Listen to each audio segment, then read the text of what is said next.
Hi, this is Professor Watts from the Institute for Economic Education at East Texas Baptist University. In this video, I'm going to show you how to run a classroom trading game.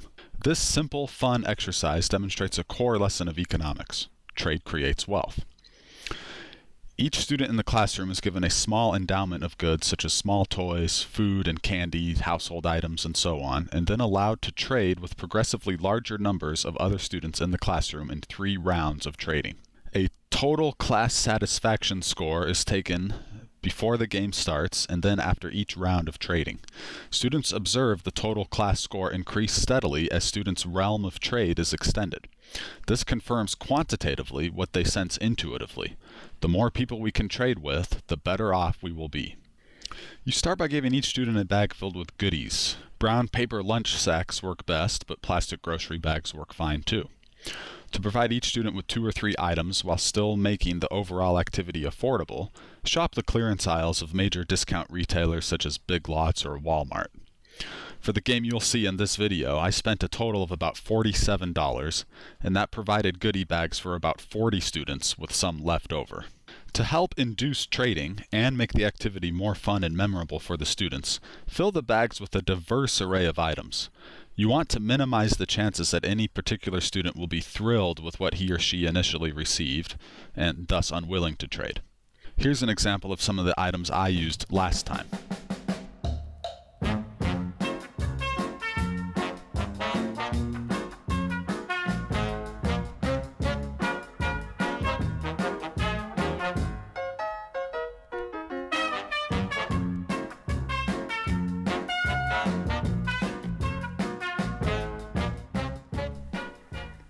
The more diverse the goods, the better. Start the activity by telling students to open their bags and examine their goodies. Be sure to let the students know that the items are theirs to keep and dispose of as they wish. Announce that the class will be doing a trading activity, trading game, that helps illustrate one of the most basic, important principles of economics. Don't say what this is yet. You'll solicit this from the students at the close of the activity. You might add that this is something the students already do on a daily basis, and therefore they are most likely quite familiar with it. Indeed, the students aren't really going to learn anything new. Rather, they will simply observe, in a focused and self-conscious fashion, a naturally occurring economic phenomenon that is really the basis of the study of economics. To quantify the results of trading and make aggregate comparisons, it is important to keep track of the class satisfaction score. While it is impossible to quantify satisfaction because preferences are subjective, and it's really a no-no in economics to make interpersonal utility comparisons, it is helpful in this activity to come up with a score that summarizes the overall results of trading. So we cheat here by aggregating individual preference scores. Next, have each student give a brief listing of his or her items to the class. This is very important for establishing the baseline class satisfaction score, so don't skip it. I got some anti-diarrhea tablet. I'm carrying a coffee mug. Got a rag, some chalk, some candy, and hot cereals. After students report their endowments, give the following instructions. I want you to rank on a scale of 0 to 10 your satisfaction level with what you got relative to what is available. That is, how happy are you with what you did get based on what you might have gotten. For example, of all the items I handed out, if you got the single most ideal item for you, you're a 10. If you got something you absolutely detest and would never use, you're at a 0. Now, if students seem uncertain about the scoring process, you can tell them that it's like the pain chart you might have seen in the doctor's office. Except we're not measuring pain on a 0-10 scale, but our satisfaction level with the goods that were handed out. As you go down each row of students, record their scores on the board. When finished, add them up to establish a baseline total score for the entire class. 0 to 10, 10 being the best of all worlds, 0 being worst. Go. I'll say 8. 0. 7. 7. 5. 5. 4. 4. 4. 7. 7. 0. 0. 0. 6. Okay, now for the fun part. Announce to the students that they are going to be allowed to trade. Be sure to let the students know that the trading is completely unstructured and open-ended. I usually say the only rule is no stealing, and let a free-for-all commence. You should also inform them that they don't have to trade if they don't want to. Now, here's the catch. To start off with, students may each trade with only one other student. If you have a classroom where students are seated 2 to a table, you may simply say you are only allowed to trade with the other student at your table. Otherwise, you may need to designate groups of 2 students. Students will typically spend about 2 or 3 minutes haggling with their neighbors. Once things quiet down, or if necessary you halt the first round after about 3 minutes, have students rank their satisfaction again on the 0 to 10 scale. Go in the same order each time so you can compare each student's score to the previous round. You may note that scores should only go up if the student traded, or stay the same if there was no trade. Again, add up the scores to generate a new total satisfaction score for the entire class. This is Principles Economics, so take a wild guess as to what I'm going to let you do now. Trade, but here's the catch. You can only trade with your neighbor at the same table. Go.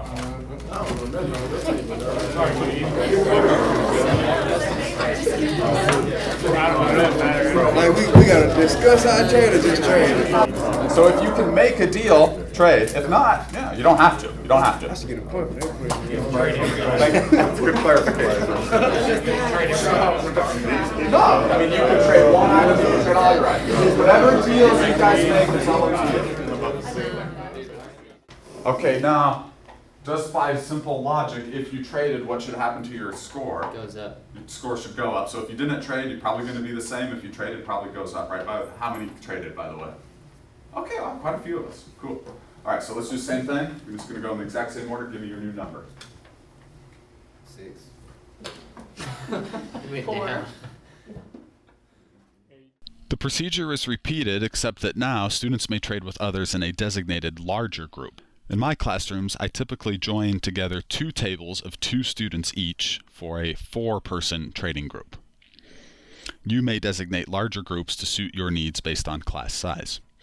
Again, after the hubbub has settled, have the students rank their satisfaction on the 0 to 10 scale and add up the scores to find the new total satisfaction level for the entire class. Well, let's trade again, shall we? This time you can only trade with people in your column of tables. So these 4, these 6, these 6 right here. Everybody,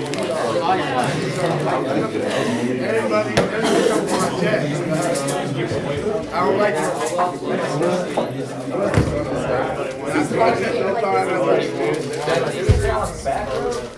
4, 9.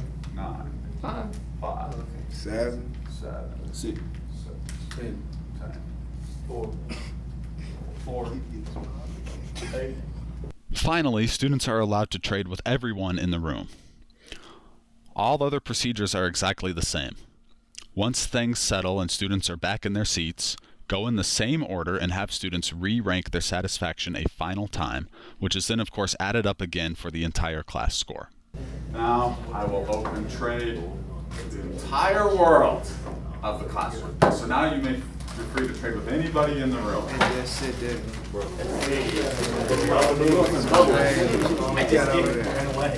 Stickers might have the star first.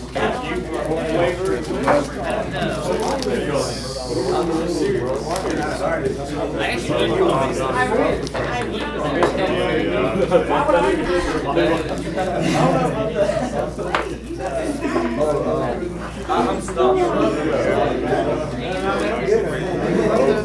I already have 6, 7, 8. 10. 9. 9.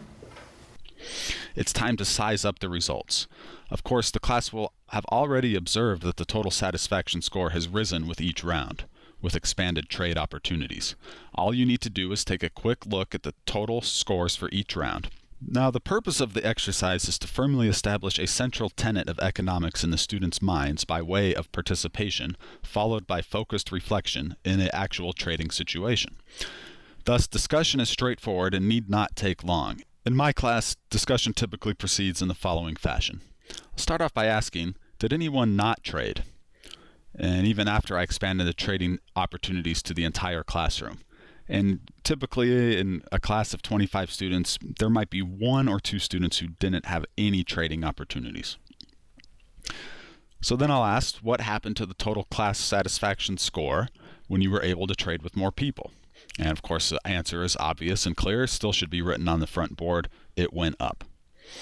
Right? So then I ask, what was each individual student trying to accomplish? What was your individual goal in each round of trade? And the student answers will be something along the lines of, I was trying to get a better deal, I was trying to get something I wanted, I was trying to get rid of something I didn't want, get something better, and so on and so forth. Okay, and then finally I'll wrap up with the question, what did we learn about trade? And this is the big takeaway from the entire exercise. And student answers will vary, but they'll typically say things like, when you can trade with more people, the scores went up, everyone's better off, everyone gains from trade, trade is good, on and on and on. So I'll summarize these responses and basically say that while each person was simply trying to make themselves better off, through the natural trading process, the whole society or economy of the classroom was made better off. And this is really a fundamental principle of economics. People pursuing their own self-interests are naturally inclined to trade, and when institutions promote a secure trading environment, the individual pursuit of self-interest improves the well-being of society overall. Or in short, trade creates wealth, and I'll write this on large letters on the board as the basic lesson we just observed. And a corollary is that the more people we can trade with, the more wealth is created. And I really hammer this point home, and in fact I'll often have the students repeat this just to really remember that this is the main point of the whole exercise. Trade makes who better off? Everyone. And then we'll build on this, of course, in a principles class, and we'll delve into how markets work, the price system, supply and demand, and so on. But all we're doing is showing the details or the mechanisms of this basic principle. So that's it, a simple classroom trading game. And I encourage the use of this activity with any level of student from elementary to undergraduates. For one thing, it's a lot of fun, and it's a great way to kick off a course. I recommend this day 1 activity. It really warms up the students to the idea of studying economics.